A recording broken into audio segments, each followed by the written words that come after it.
Yes, The Evil Within 2. The game that not only forces Sebastian to face the evil out there, but also the evil within too. Yes, that line was real, and yes, as gloriously awkward as it was, it somehow still fits. Because beneath the cheesy dialogue, The Evil Within 2 becomes one of the most emotionally driven horror games of its generation. My doll's head is broke. It's been 3 years since Beacon. 3 years since the things he saw in that hospital tore his life apart. Sebastian Castellanos is no longer a cop, no longer a husband, and in his own eyes, no longer a father. Why? Because his daughter, Lily, is dead. Lily! No! You didn't save me!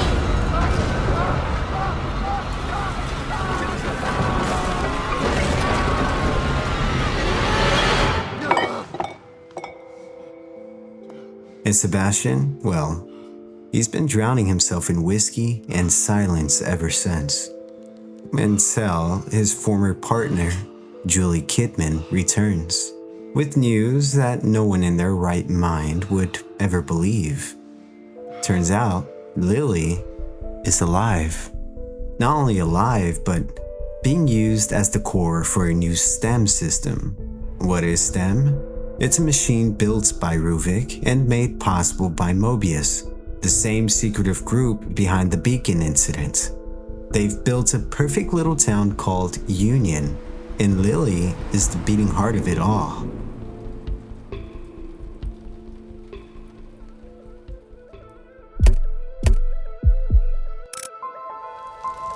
But now she's missing, and Union is collapsing from the inside out. Sebastian doesn't exactly leap at the chance, and Kidman's trust is shaky at best, but with nothing left to lose, he agrees.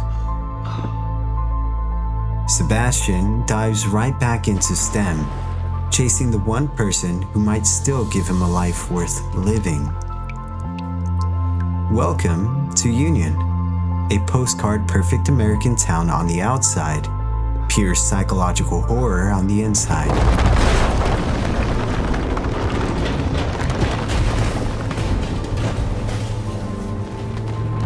Think Pleasantville meets Silent Hill, just with a little more blood and, well, forced dialogue. I thought I was better than that. Disappointed! As Union fractures, Sebastian is hunted by Stefano Valentino, a sadistic war photographer obsessed with capturing the final moments of life before death. Father Theodore, a cult leader with an apocalyptic vision, and even his own wife, Myra, whose appearances raises far more questions than answers. Sebastian. In the first game, Sebastian wandered from nightmare to nightmare. Here, the horror is intentional. The fear has a shape, and every monster has a message. To truly understand STEM, we have to first understand what's haunting him, haunting him, haunting him, haunting him.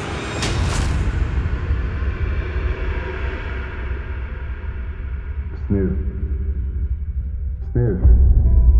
Have you ever considered maybe trying out a video where you leave out the puppet? I f***ing hate that puppet.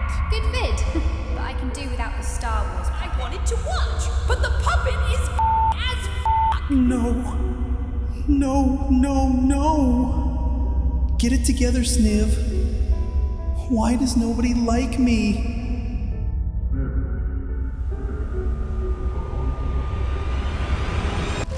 Sniff. You alright there? You're sweating. Yeah, I'm good. I think you might have a leak somewhere.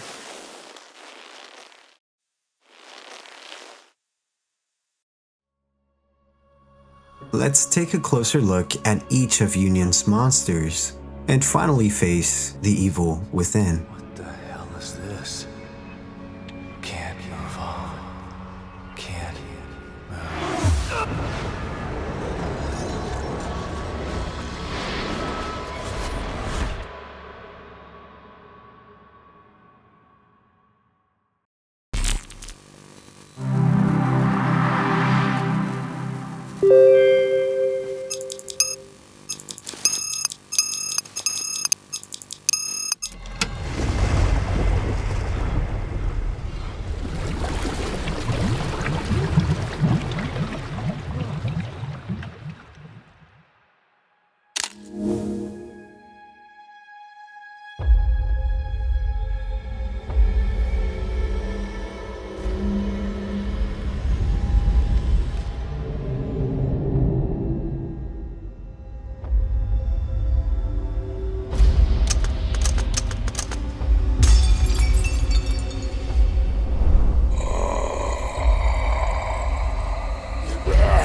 Hello? Skin and bones, eat. Gotta eat. Skin and bones. Gotta eat. Clean your plate. Gotta eat. Skin and bones.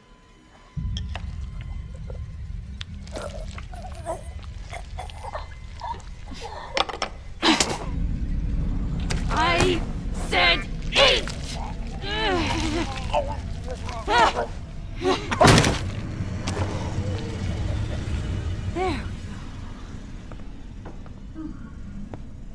I'm doing what's best for you.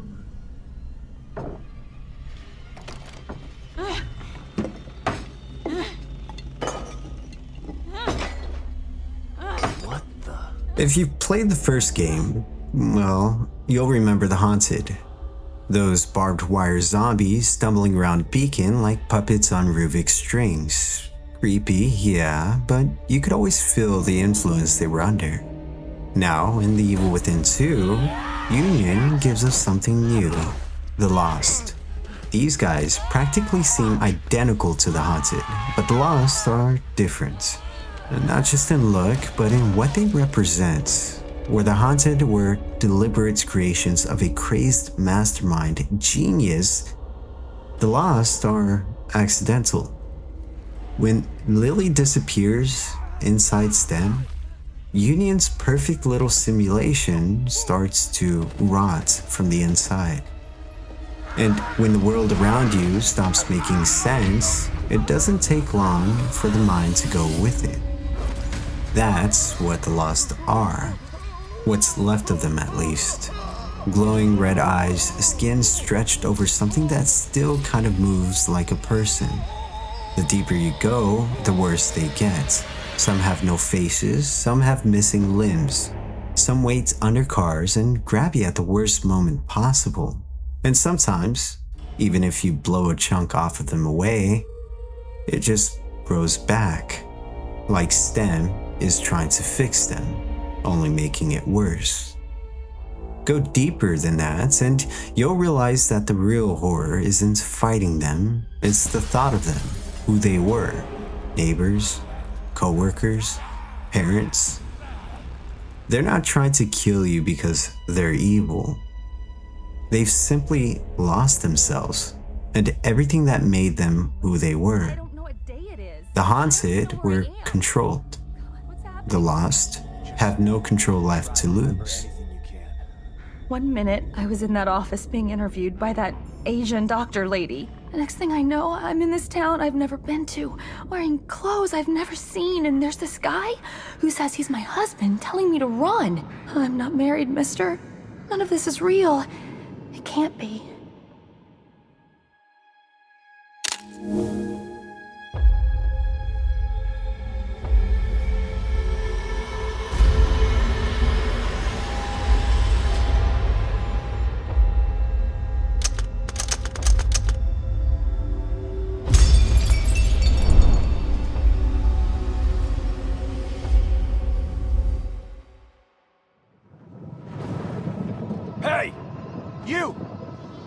girl? Where is she?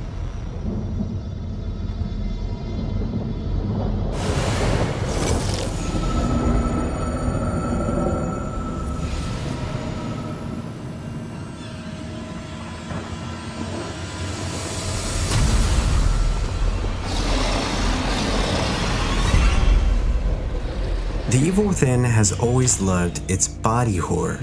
The kind of body horror that makes you squint before your brain can't figure out what it's looking at. But when facing a spawn, that's when what you're looking at becomes just downright impossible. If the lost are what happens when one person falls apart, then the spawn are what happens when Stem shoves several of those people together and brings it to life. What you get is a head, or three, a massive gaping mouth, no legs, and just a row of hands skittering around like a human centipede. And when you'd think it couldn't get any worse, a fourth head pops out the back. Just make sure you don't sneak up on it.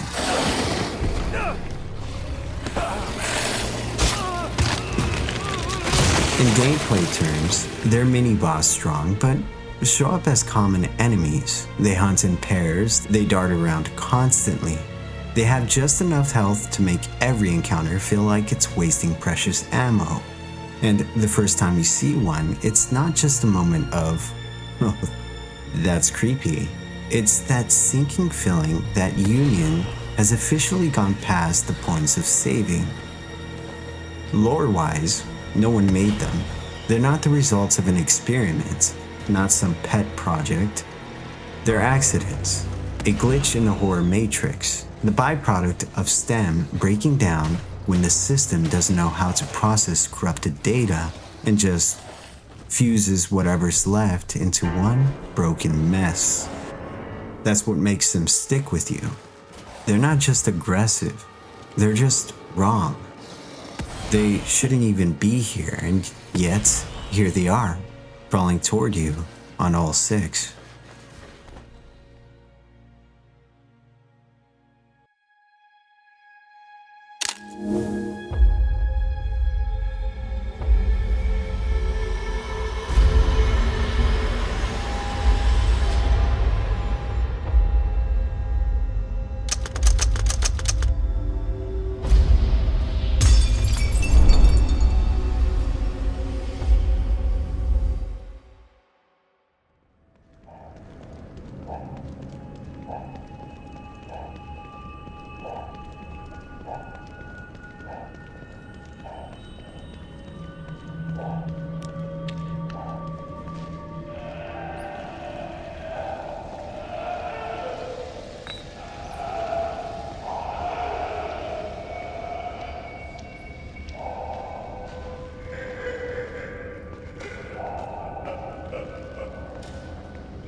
You don't meet the laments as much as hear it. A broken hiccup of a cry floats down a street that should be empty. The kind of sound that makes you freeze even when you know you shouldn't. And then you see it. The lament looks like someone took two or more bodies and forced them into one. Long skinny legs barely keep it standing, and everything above it is an amalgamation of torn skin, protruding bone, and other limbs that seem to come from different people. Faces, breasts, arms, none of them in the right place. All pale, stretched, and stitched together by pain. Its head hangs at an angle, almost like it's too heavy to hold up. The eyes are raw and bloodshot, weeping tears of toxic acid. From its mouth come those awful cries, carried on a faint green mist that rolls off of its body. That cloud isn't just for show. Breathe it in too long and you'll regret it. The game never explains exactly where the lament comes from. There's no file to read, no cutscene to break down. It's not a stretch to think that the lament might be one of Stefano's collection pieces wandering outside of his gallery. The name Lament isn't subtle. It's grief and pain in a twisted form. If the Guardian is a celebration of death, the Lament is stuck in it. Maybe it's mourning the people it was made from. Maybe it's mourning itself. Either way, when you hear that sob echoing through the streets, it's not just a warning that something dangerous is nearby. It's a sign that Union has found another way to show you just how far it's fallen apart.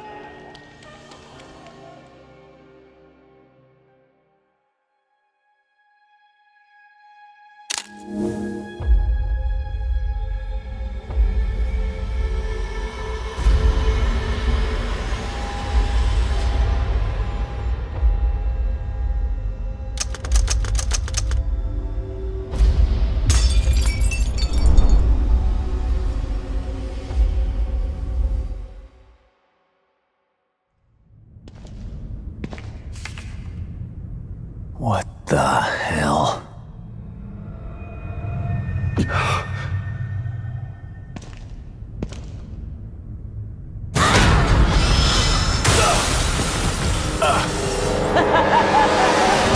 The first time you see the Guardian, you don't actually see her.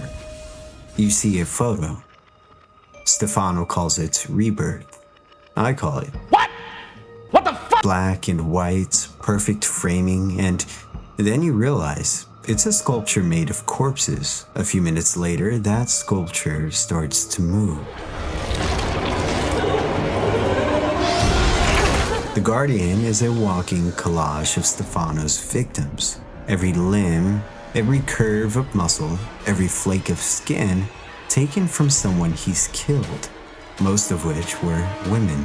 The same women Stefano hunted, posed, and photographed in his disturbing obsession with beauty moments before everything went black.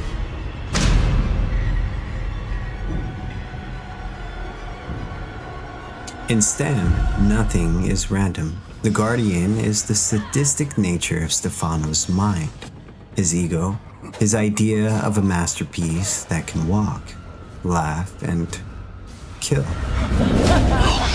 No! The way she moves is almost worse than how she looks. At first, she drags, clumsily. But the moment she notices you, she rushes you in with a buzzsaw for an arm and those faces, laughing in unison. You face more than one Guardian, which says a lot. She's not unique, she's a type. Stefano makes that very clear. She's Stefano's worldview in life. People, especially women, are not people to him. They're material, parts to cut, arrange, and display. And yet, there's a sadness to it. Those faces never stop smiling. They're still there, still stuck, still frozen in the moment before the end. The Guardian is terrifying not just for what she is, but because someone looked at her and saw beauty.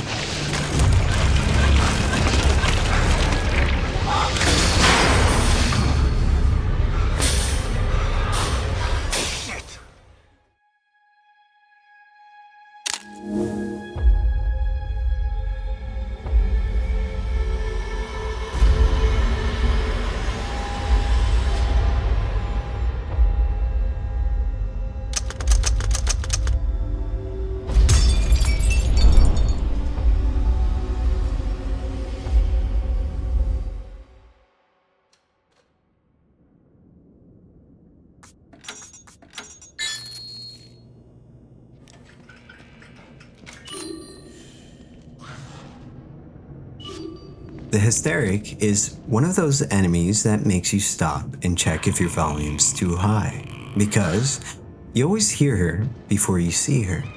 It's this uneven, breathy muttering that doesn't sound like it's meant for you. Well, until it is.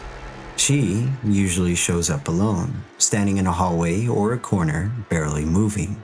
Thin frame, pale skin, hair stuck to her scalp in greasy strands. She wears what looks like a hospital gown, stained from collar to hem. and her head twitches like she's fighting with herself.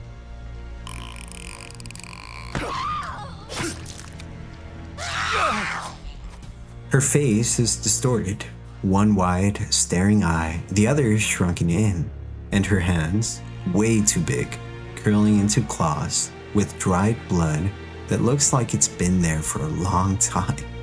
At first, you might think she's fragile, but step too close and you find out how wrong that is. She lets out this piercing scream and rushes you down, swinging a rusty knife in wide, frantic arcs. She's harder to stagger than most enemies, and while stealth kills are possible if she hasn't spotted you,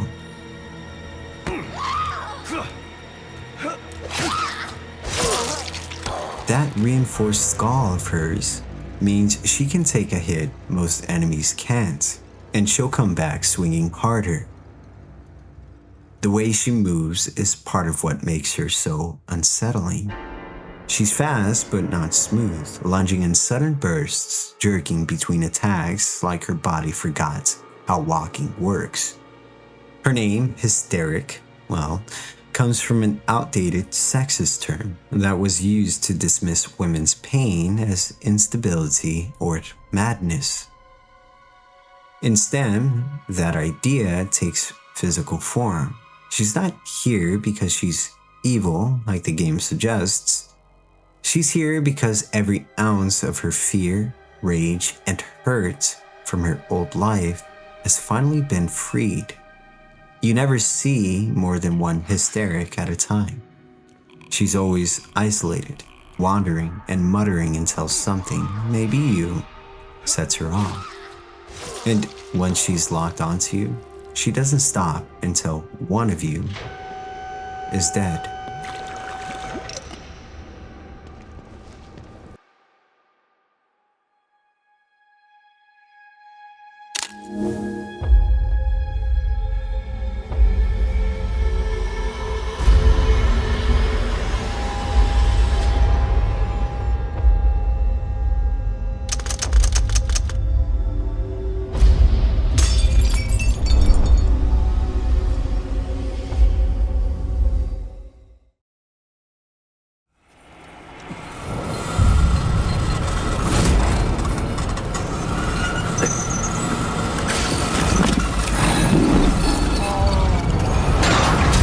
My beautiful Obscura.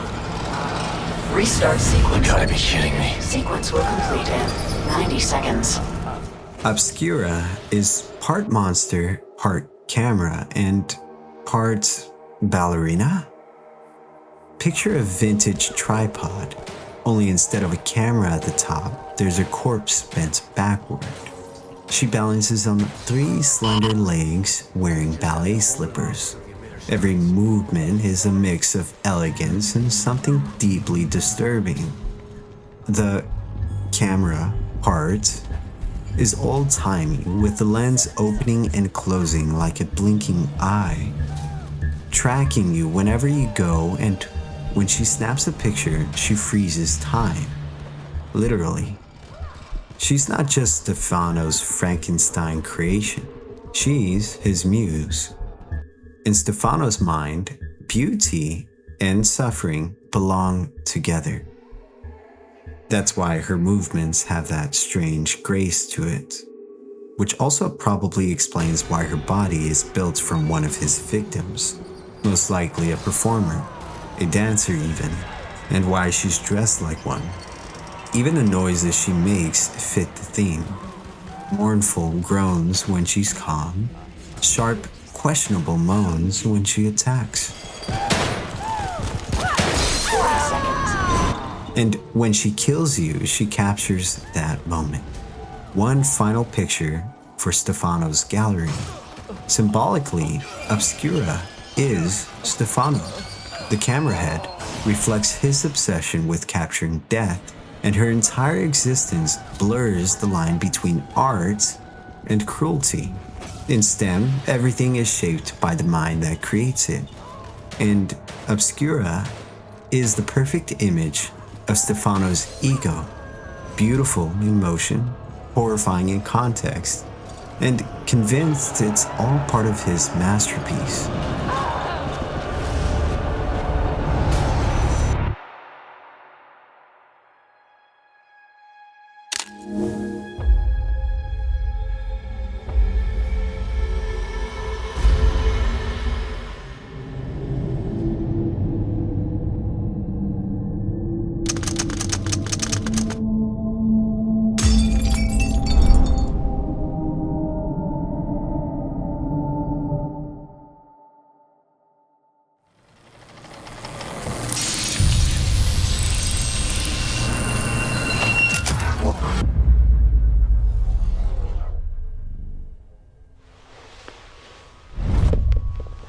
You've been searching for me for so long, so I have come.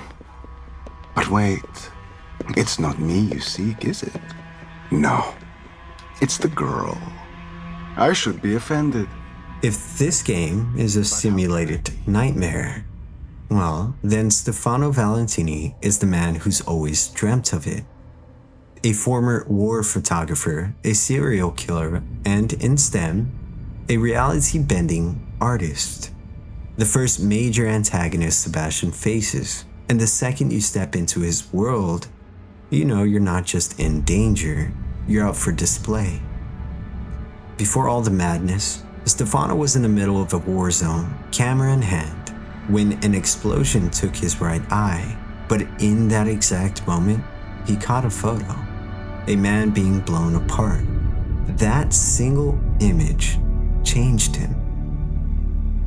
In his mind, he'd capture something pure, the perfect fleeting instance between life and death. From then on, this wasn't just his fascination, it was his religion. Back in Crimson City, he hid behind the mask of an abstract artist. The gallery shows were public, the killings, well, not so much. His models didn't pose. They were posed after he was done with them. And when the critics didn't understand his art, he didn't adjust. He rejected the world entirely. Enter Mobius. They saw Stefano not as a threat, but as an asset. Inside Union, he could create without consequence. No police, no laws, no limits, and he thrived. That's one of the search team. Baker. One of the first few things you see is a Mobius agent frozen mid-explosion, blood suspended in the air, looping forever. To Stefano, that's beauty. And that's just the opening act. He doesn't just kill, he stages, hanging corpses like chandeliers, roses sprouting from necks, mannequins wearing the faces of its victims. What he wants most, though, is Lily, your daughter, the core. Originally, he was just supposed to find her for Father Theodore, another antagonist in Union. But once he sees what she can do, the way her power can shape reality, he decides to make plans of his own. Union is his canvas, blood is his paint, and Lily, well, Lily is the brush.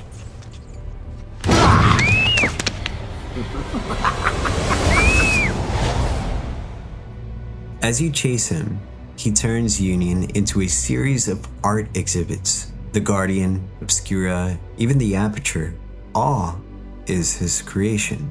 Every encounter is another performance, and you're his unwilling assistant. It all leads to his grand theater. A final exhibition, he titles it. The audience are Union citizens with bags over their heads, and the show, well... Behold, my latest creation. No!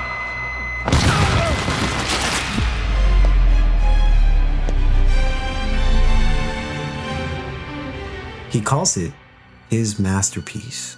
The last fight is all theater.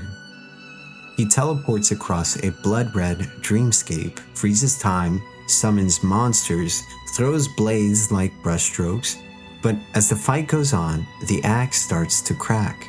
His precision turns sloppy. The smooth, composed killer becomes a desperate man.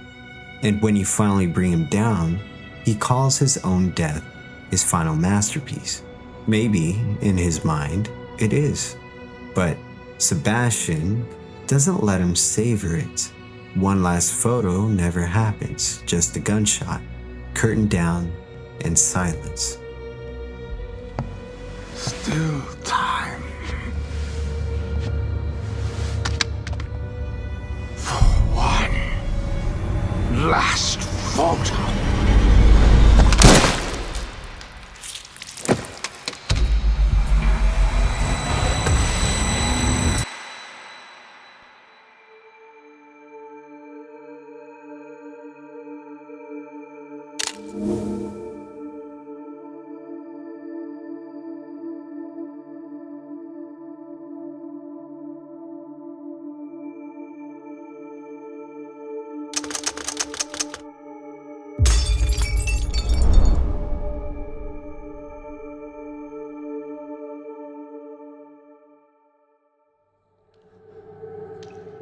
Is that Lily?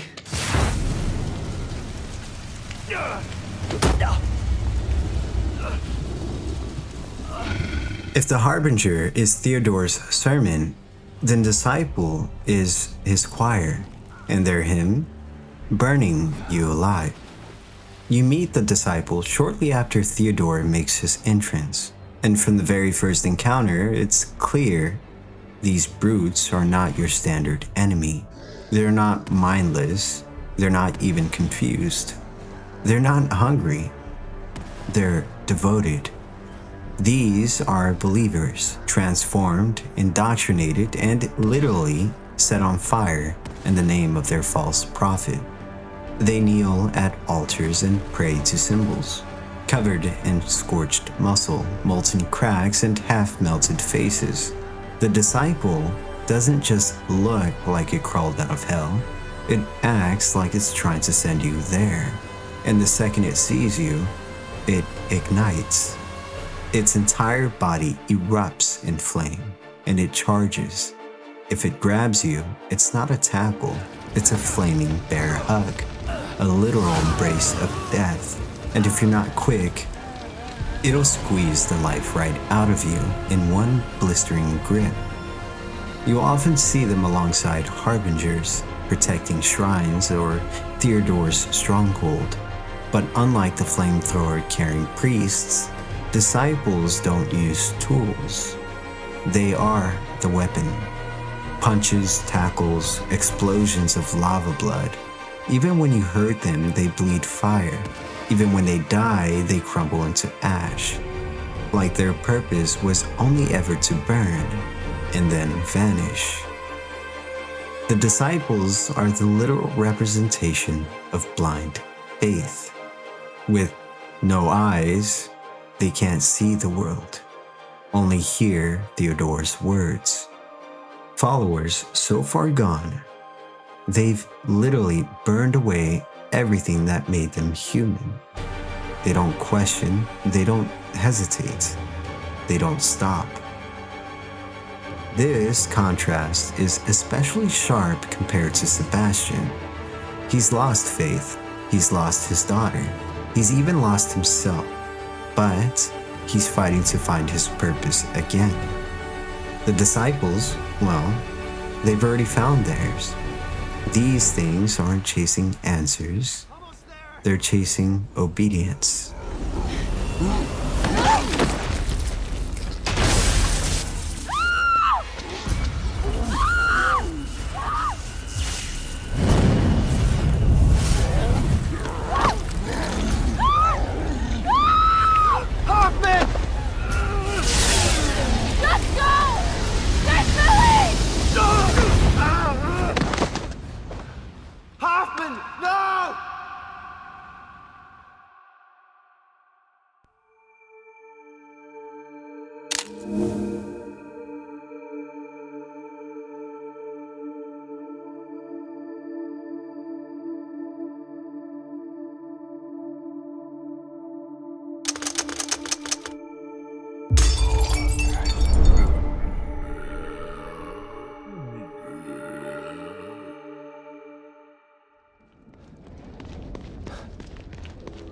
By the time you meet the Glutton, you've already seen plenty of Union's other monsters. You've dodged blades from things sewn out of corpses, escaped the gaze of a giant's floating eye, and even stalked by a camera with legs. But when you step into Father Theodore's domain, the horror changes. The Glutton doesn't chase you like the others. It just slowly shuffles forward, swollen, leaking, and wheezing like every breath might be its last. You'll spot extra arms sprouting up from its sides, and a half-melted face sagging from its gut. It's like someone stuffed multiple dead bodies into one and wrapped the whole thing in a sack of skin, ready to just... That's its entire reason for existing. To get close enough that all that bloat, all that pus and bile and bone bursts in a blast that kills everything nearby. It's disgusting, sure, but like most things in the game, it's also symbolic. Now remember, this was probably once a person, and although the name might suggest it, some may see them as representing gluttony or overindulgence. But the game leaves their exact origin a bit vague. And in Theodore's world, where your spiritual weaknesses gets twisted into something worse, that greed didn't just stay in their head, it became their body.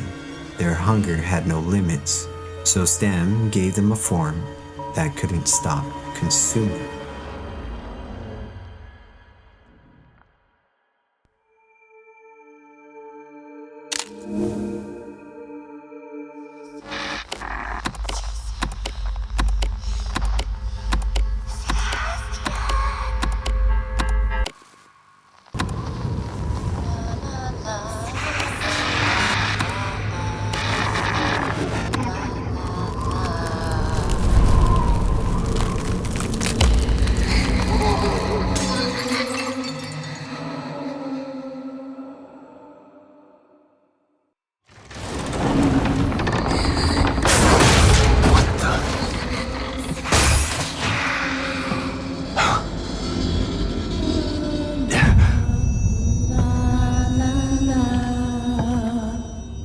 It starts with a song, a soft piano, Clare de Lune.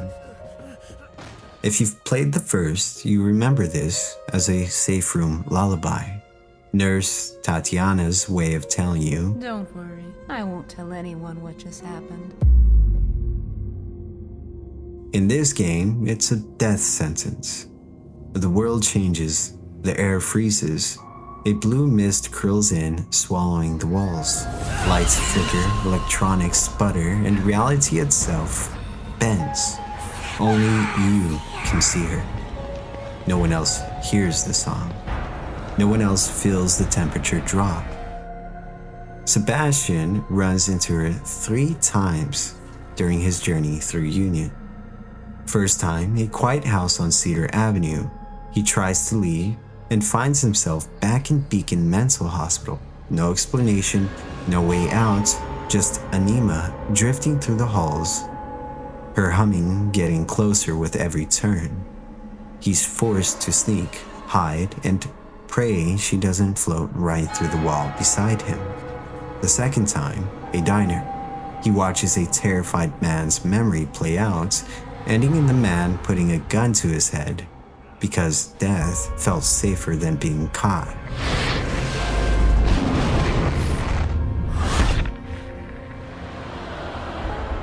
Finally, the third time, deep in the Morrow. No warning, no setup, she's just there. She yanks him straight into a final Beacon hallucination.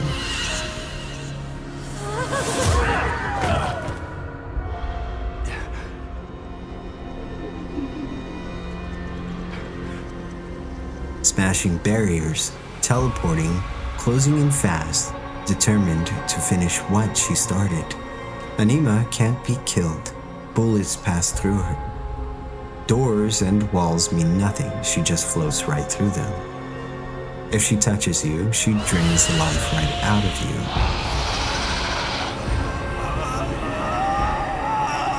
The only way to survive is to run. But in the last encounter, Anima shows her real purpose. She forces Sebastian to confront a doppelganger of himself. And for the first time, Sebastian fights back. Not against her, but against himself. One pull of the trigger, the ghost falls. Trapped. And the music stops. Can't get out. Still here. What is this? Can't leave. Nothing changes.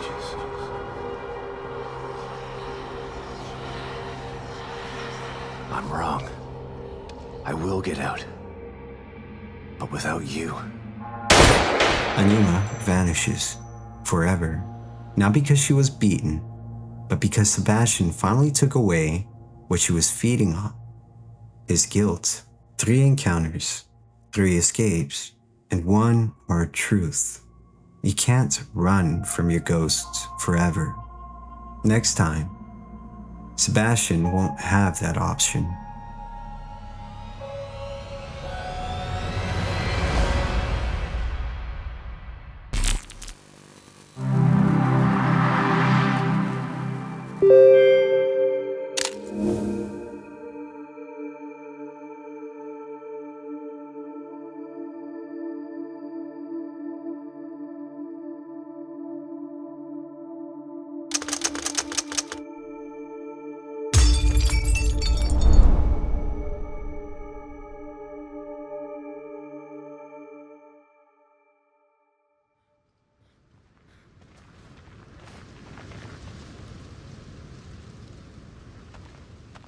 You can always tell when Father Theodore is near, not by his voice, but by the fire.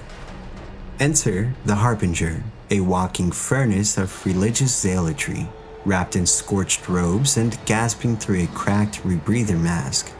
These aren't just flamethrower-wielding psychos.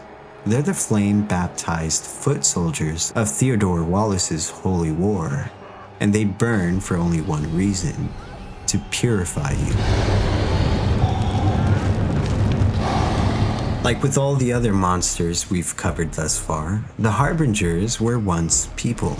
That is, until Theodore whispered in their heads long enough to convince them that the fire was salvation, that burning was rebirth, and that pain was proof of their faith. The only thing worse than being hunted by one is being one. You see this most clearly with Liam O'Neill. Once a helpful ally, now a puppet melted into a gas-hissing, fuel tank-wearing nightmare. His transformation is one of the game's most tragic turns. Not just because he turns on you, but because deep down he believes it's what he's meant to become. It wears a priest stole, which symbolizes purity over burnt skin. It marches under a banner of salvation and leaves nothing but charred bone behind.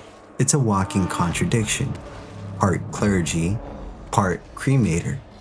But the real genius lies in what the Harbinger represents for Sebastian. Fire isn't just a threat in this game, it's a wound. Sebastian's entire story is haunted by the memory of his daughter burning. And now, that flame takes physical form. It's coming for him, speaking scripture, wearing Liam's face. And for Sebastian, this isn't just another monster, it's a reckoning. A confrontation with the guilt he's been carrying since the moment Lily was taken. So when you finally take down a Harbinger, especially Liam, it's not just a victory. It's Sebastian putting out the fire he couldn't stop years ago. Free from his voice. From my fears.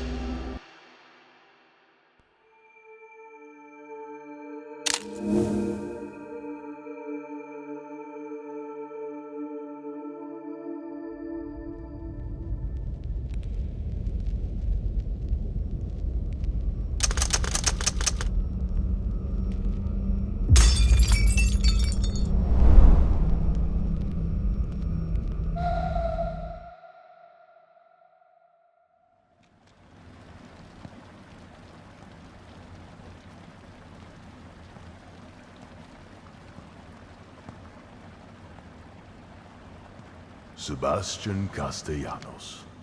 You've finally come. I've been waiting for you. Who the hell are you? My followers call me Father Theodore. There's a moment in a game when the world isn't just burning, it's screaming. Sebastian stands in a cathedral fire, alone, watching his nightmares literally crawl back into his reality. He's surrounded, not by monsters, but by memories. The sadist, the keeper, Laura, the horrifying monsters of his past, haunting him like they're ghosts, his ghosts. And the man responsible for resurrecting them? A soft-spoken preacher standing above it all, arms open like his savior at the cross. Father Theodore Wallace. Where Stefano Valentini was a sadist with a paintbrush, Theodore is something more insidious, a messiah with a silver tongue. The Dutch of the simulated West, you could say. He doesn't just kill, he converts, he whispers, and he makes you listen. He builds cults, he breeds fear, and once you're broken enough, he offers peace. The price? Well, it's your soul. In Union, Theodore presents himself as a prophet, a shepherd of suffering. But beneath the calm is a man who craves absolute power. And in the real world, he was a motivational speaker, a sort of self-help guru or spiritual healer. In STEM, he sees himself as a god, not metaphorically, literally. And when Mobius gives him access to Lily, the core of Union, he doesn't try to save her, he tries to steal her, and Union burns because of it. Theodore's vision of paradise is a flaming dictatorship. He builds a fortress in the ashes. He creates disciples from ordinary people. Mobius technician Liam O'Neill, brainwashed by the cult, turned against his friends. And when he dies, Liam cries to Sebastian, thanking him for freeing him from his voice. Theodore's corruption is personal, it's targeted. He knows what breaks you and he uses it. At the story's lowest point, Theodore drags Sebastian into a vision, a memory where Lily is burning. Lily! There she is, your precious daughter. Isn't this what you wanted? Dad, you let this happen to me. Why didn't you save me? No, please. I couldn't. I wanted to.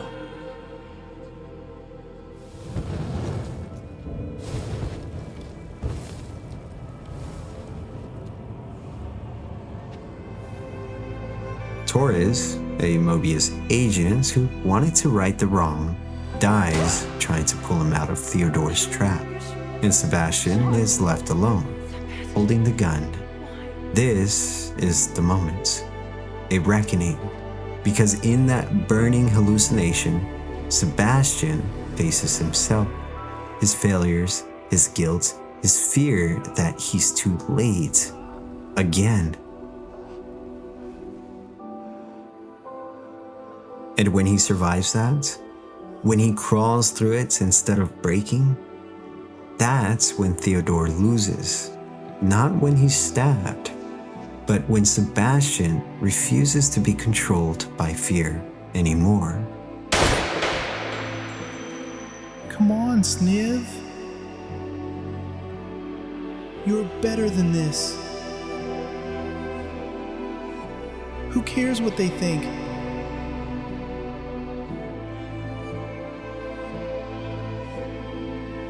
Kind of like someone who's been quiet this entire video. Oh, I was, but then I saw the Seb man beat Trauma to death with a revolver. It was kinda inspiring. It's nice to have you back, Sniff. Theodore's death is pretty ironic. He tries to sneak a stab in while Myra wasn't looking. But Myra, like the badass she is, drives a spike through his skull. He crumbles into ash, swallowed by the very fire he worshipped.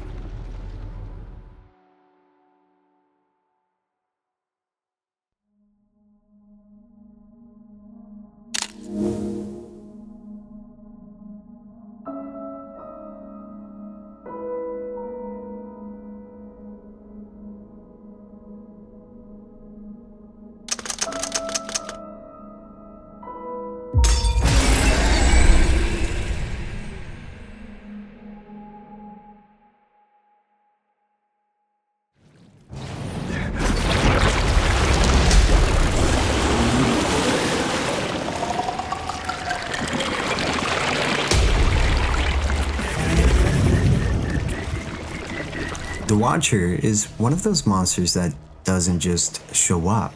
It announces itself, not with a roar, not with a scream, but with this steady mechanical clicking.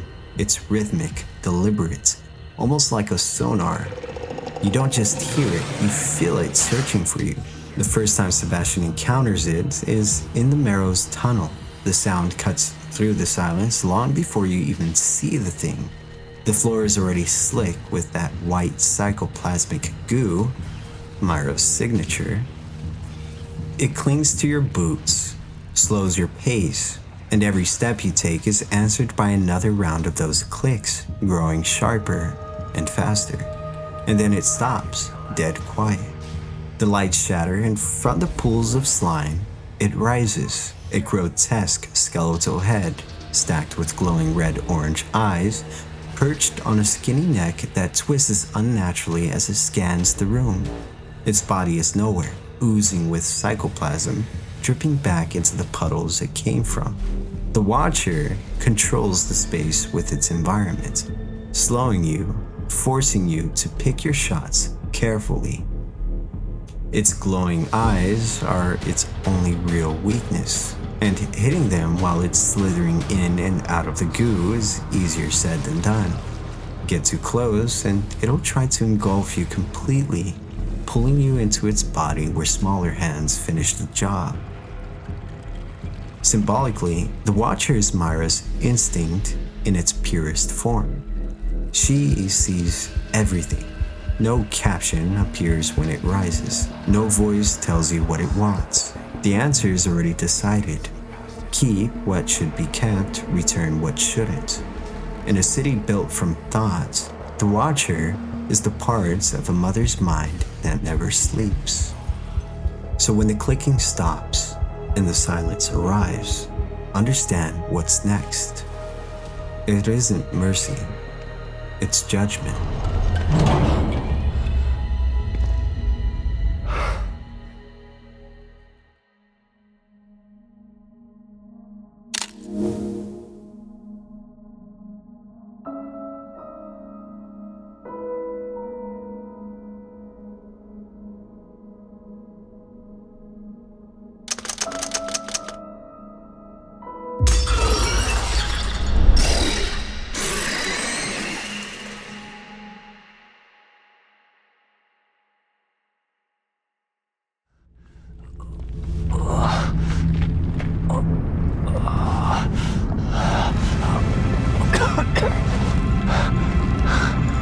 Myra? By chapter 15, Union isn't dying quietly.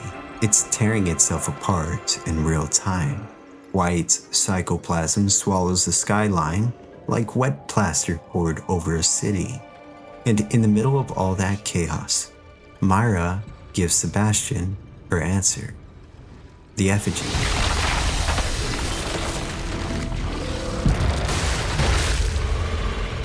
Through the center of this thing, a telephone pole runs clean from top to bottom. Not a weapon it picked up, but part of its anatomy. The wires still hum, spitting sparks as the thing moves. like the city itself is bleeding into its design. Under all that bulk and steel, a bright pink heart pulses, too human in its rhythm to ignore.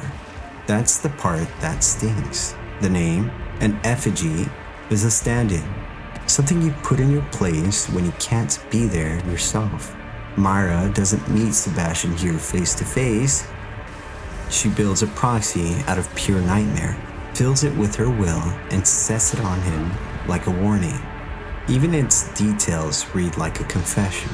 The infant torsos, a mother's identity splits and distorted by obsession.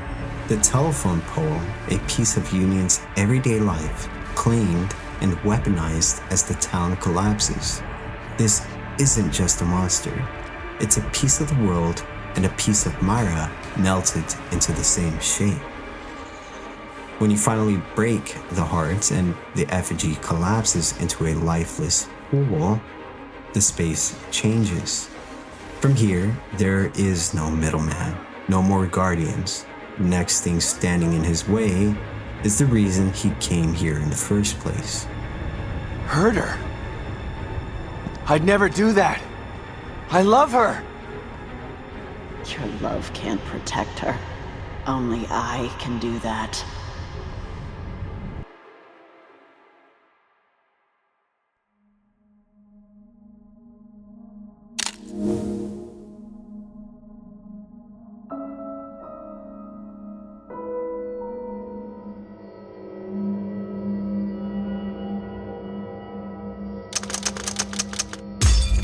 I won't let them get to her again.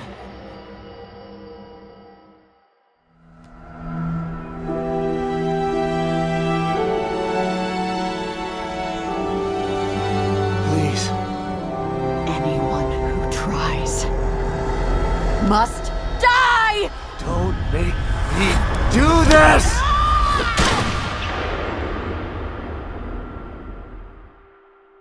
And then there's her.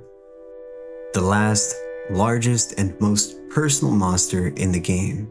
The one that isn't just in Sebastian's way, it's his wife. The Matriarch is massive, a half-human, half-giant made of hardened white psychoplasm, her mouth stretched into an endless scream. Her skin is cratered with holes, bulging with boils, like her own body's been fighting a losing war against itself.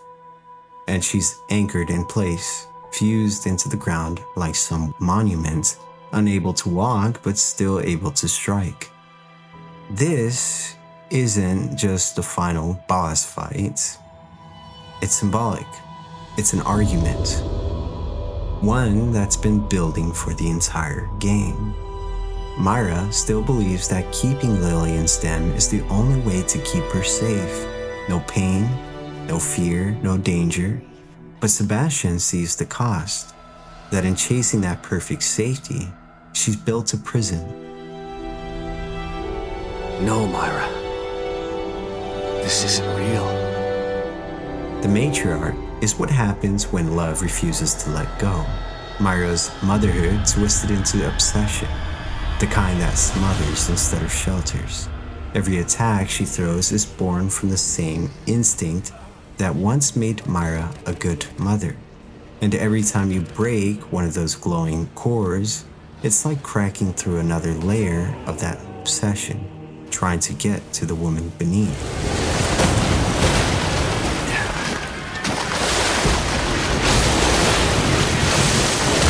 And when you finally do, she's there. Human again. No longer the monster trying to keep Lily trapped, but the mother ready to let her go.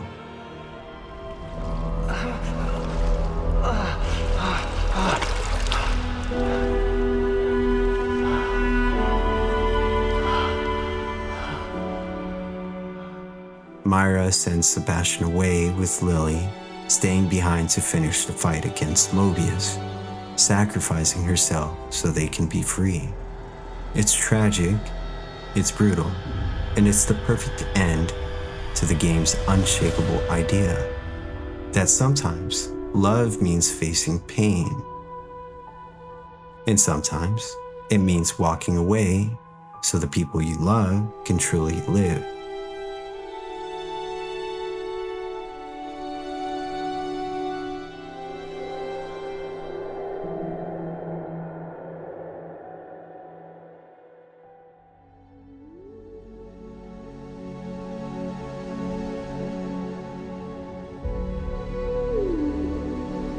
You've walked Union from start to finish, past neighbors who's forgotten their names, seen things stitched together out of other people's nightmares, drank loads of coffee, and took advice from a cat. Thanks, kitty. All this to say, it wasn't always about the bigger guns. It was about making the harder choices. And in the end, Sebastian makes the only one that matters. He carries out Lily. For a second, the game lets you breathe. It's quiet, no sirens, no flashes. Just the dad with his kid and a long stretch of road in front of them. After hours of running, that silence is louder than any of the monsters Sebastian has faced. But there's a subtle growing noise in that peace. They didn't just leave a bad town and moved on to the next. They unplugged from a machine that turns thoughts into places. So when it cuts to Mobius's now destroyed lab and a lonely monitor wakes up on its own, the game is asking you something to keep thinking. For me, two things comes to mind. Number one, they never left, at least not all the way. A soft reboot is still a reboot. Stan is built for redundancy, and an automatic failsafe would explain that quiet power on. The nightmare doesn't have to gasp for air to come back alive. Sometimes it just needs to load. And if Sebastian and Lily are in a lair they don't realize is a lair, then that normal life is exactly what the system would provide to keep them calm. Number two, Myra is still alive. In STEM. We've watched her reshape everything.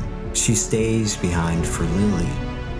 If anyone could leave a heartbeat in a machine, it's the person who bent it to protect their child. That boot screen could be a tether, a mother keeping the door cracked in case her family needs a way back or a way out. Either way, the screen coming back on isn't just a after credits thing. It's the thesis. Monsters return, systems restart. Healing is choosing the same answer tomorrow that you chose today. The evil out there is brutal, but the evil within, that's the one that can finish you.